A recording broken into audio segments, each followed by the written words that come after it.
What is going on, everybody? I am Rob Westerman, the third of GBP Daily, and thank you for tuning in to the Rob Westerman Show. You can find me all over the social sphere at GBP Daily. Shoot me a follow, subscribe to the YouTube channel, hit me up in the DMs. I am always available to talk Packers anytime, any day. It is Monday. September 22nd, and unfortunately for us, it is not a Victory Monday. The Packers suffer their first loss of the season to the Cleveland Browns, of all people. We're two of all teams. We're 2-1. We've got the Dallas Cowboys coming up this Sunday Night Football. We've got to move to 3-1 heading into the bye. We just absolutely have to. No way we can go 2-2 heading into the bye week after the first 2 weeks. At least I'm not even going to let myself go there. Before we look ahead to Dallas, let's go over whatever that was that we had to watch yesterday to recap. Not that we need to, but just for some context quickly. We had the lead we had the 10-0 lead with about 4 minutes left. And at least if you're me, I was thinking that game was just about over, not entirely over, only for the Browns to score 13 unanswered points to win the game as time expired from the get-go. After the Browns get their first points off of the game with the field goal, Jordan Love follows that up with an interception that we all know just can't happen. They return the interception back around the 10-yard line and then score pretty easily to tie the game. And I will say this. It's 10-10. There's a minute 40 left, whatever there was. And Jordan Love and the offense did go right back down the field and got us into prime position to win the game. And as we all saw, the field goal got blocked. The whole protection unit was just abysmal. Jordan Morgan, got destroyed again. Tucker Kraft did not seal the edge, did not hold the edge like he's supposed to. And the whole crew out there blocking did not do themselves any favors. And McManus, after going back and looking at it, seemed to have hit the ball a little lower than what typically you would expect as far as a trajectory goes for the kick. And now I still have faith in McManus, but he did whiff on a 40-yarder back in Lambeau in perfect conditions. And he kicked this one a little low yesterday. So after the insane camp that he had, I expect better out of him moving forward, and I trust he will be better moving forward. Micah Parsons offsides and a couple completions later, and the Browns got themselves in position to hit the 55-yard game winner as time expired. The funny thing is, even if they would have missed the kick, they would have gotten to retry from 5 yards closer because, of course, we were offsides. So just all around an absolute mess of a special teams performance yesterday. And it's in key moments too. Just tough to watch, right? We're 2-1. And we head back onto the road this weekend for Sunday Night Football down in Dallas, who I might add just announced that CeeDee Lamb will most likely miss the game because of a high ankle sprain. So a big blow for the Cowboys, and we'll have a chance to get to 3-1, at least try to before the bye week. So as I said earlier, after starting 2-0 against Detroit and Washington, I didn't think for 1 second that there was any chance that we'd go into the bye week 2-2. And now after yesterday, that is a real possibility. So I do think that Dallas is fielding a pretty bad defense. And with the news that just broke regarding CeeDee Lamb missing the game, we should in no way lose this game, right? But I did think the same about yesterday. So we shall see any given Sunday, right? If you're planning to go to a Packers game this year, maybe you're thinking of buying some tickets for this weekend's game down in Dallas, a.k.a. Lambeau South. Do not buy your tickets anywhere else other than TickPick. Why is that, Rob, you ask? Well, they guarantee the cheapest Packers tickets on the market. And in fact, if you find cheaper tickets elsewhere, they will refund you 110% of your money back. Same tickets as everybody else. StubHub, SeatGeek, all those guys. And TickPick is and always is the cheapest every single time. Use the code Packers21 for an extra $21 off the already cheapest tickets on the market.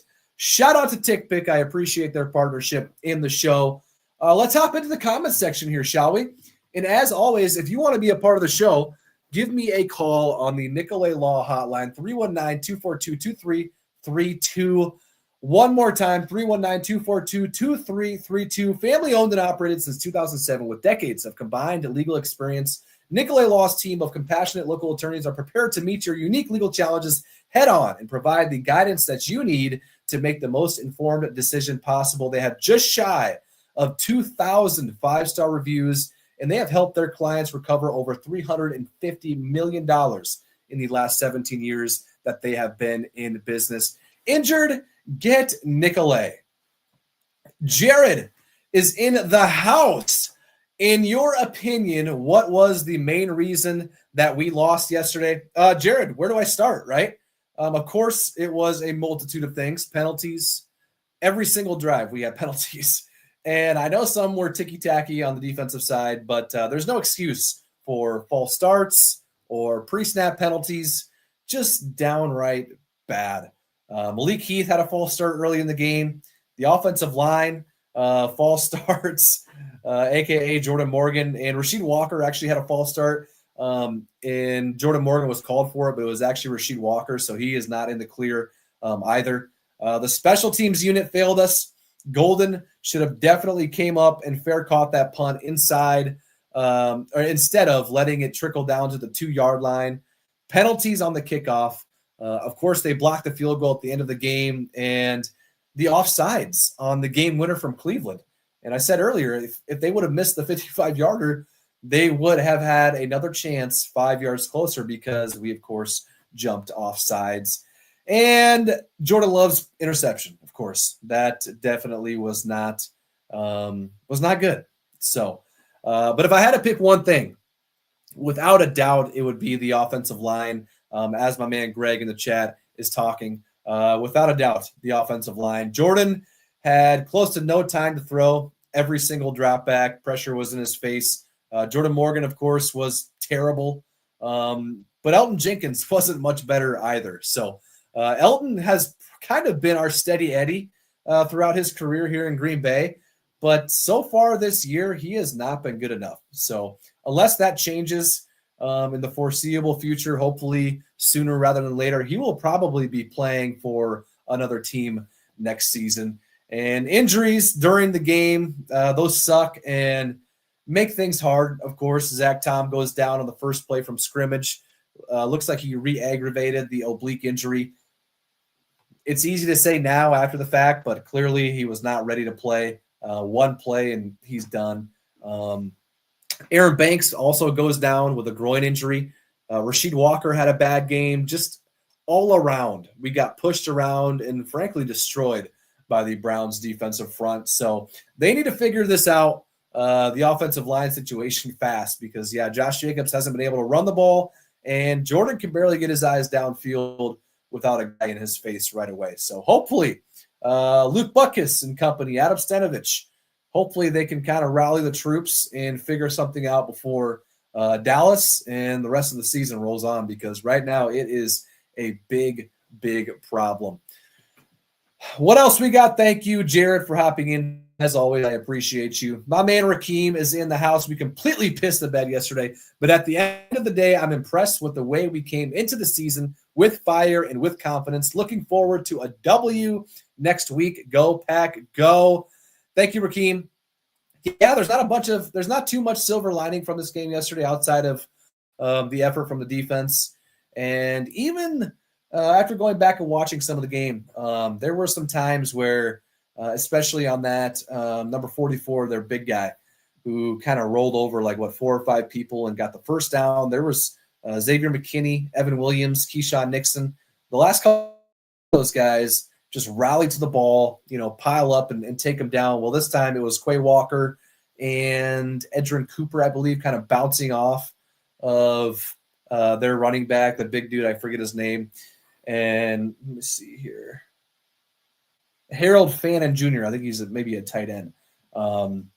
yeah, those three, Evan Williams, Xavier McKinney, and Keyshawn, just kind of stood around and watched. And then once they broke the tackle, they all kind of went in individually, not big enough to take them down by themselves. So, yeah, it's just things like that, you know. Now, they did do a great job on defense overall yesterday, but the fire was not there from our guys. And I don't know if that's on the coaches or the guys themselves. I think it's kind of all of the above. But, yeah, they clearly, as we all witnessed yesterday, were not ready to play. Hopefully that's different on Sunday night because, yeah, Dak Prescott is not playing poorly by any means. So it's not going to be a cakewalk. Yesterday was supposed to be kind of a cakewalk, but we saw how that ended up playing out. So thank you, Jared. Appreciate you. Thank you, Rakeem. Lisa, how is Rich Bisaccia still employed? Great question, Lisa. I'm not entirely surprised that he's still with us. What surprises me is that we extended him this past offseason. So now not only is he the special teams coordinator, he's also the title he holds is assistant head coach. So what he brings to the table goes beyond special teams, but you know, the special teams, that needs to get figured out. And for most of my lifetime, special teams has been pretty horrid. So at this point, I'm kind of numb to it. But man, if we could just have a middle of the pack special teams, we probably would have, you know, an extra 10 or 15 more wins in the last, you know, decade or so.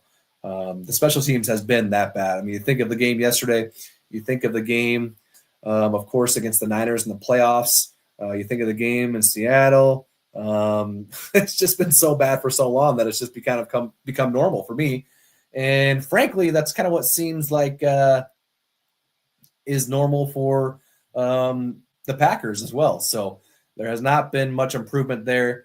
We talked about Matthew Golden just kind of letting that punt bounce. Instead of going up and catching it at the 20-25, he lets it bounce to the 2-yard line.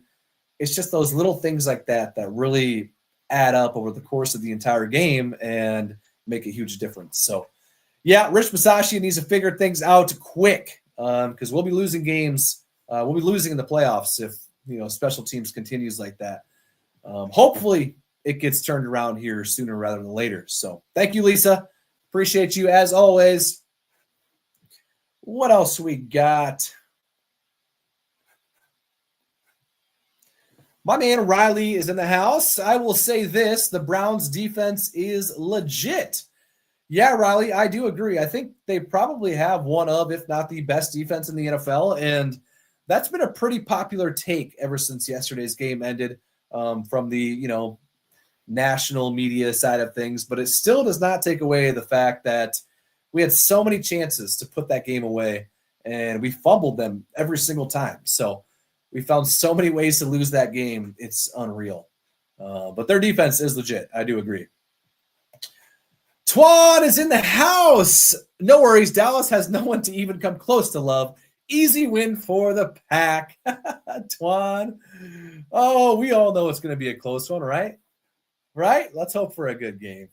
I wouldn't be surprised. Wouldn't be surprised either way if it comes down to the wire there.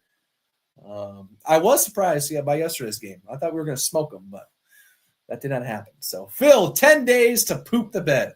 I know I kept saying yesterday, I waited 10 days for this. I was bummed for 10 days with no Packer football, and that's what we get, right? So, yeah, just a bummer performance yesterday. Bummer performance. Tristan, any concerns going into Dallas? Well, I do think they'll bounce back. I do. My concerns more so lie with, you know, Zach Tom, Aaron Banks, and their injuries. Because, yeah, as we saw yesterday, we need those guys to play together and build some chemistry along that offensive line because we will not be scoring many points until they do so. So I do think we'll bounce back, though. I do believe that. I did believe that against the Browns. I thought we were going to kill them, but, yeah, tough one. Kent. The one bright spot yesterday, our defense is still legit. No doubt about it, Kent. I feel for those guys, too. You hold your opponent to 13 points, and the touchdown they did surrender was set up by the offense and the interception, which gave them the starting point at, the 10-yard line. So, yeah, the defense is legit. Rashawn Gary having a monster start to the year. I'm excited to see them get after Dak on Sunday night. Micah Parsons still warming up. He had a couple offside penalties yesterday. So hopefully those are by the wayside as we move forward. But yeah, excited to see those guys get after Dak on Sunday night. So thank you, Kent. All right, guys, that is going to do it for me today as far as the show goes. But as you know, the content never stops. Anything and everything Packers related on these social channels. Always love talking Packers with you guys. Hit me up on social media at GBP Daily. Subscribe to the YouTube channel. Any sort of interaction helps myself and helps the page. I will be back and at it again tomorrow. Have yourself a great rest of your Monday, and I'll catch you guys later. Thank you.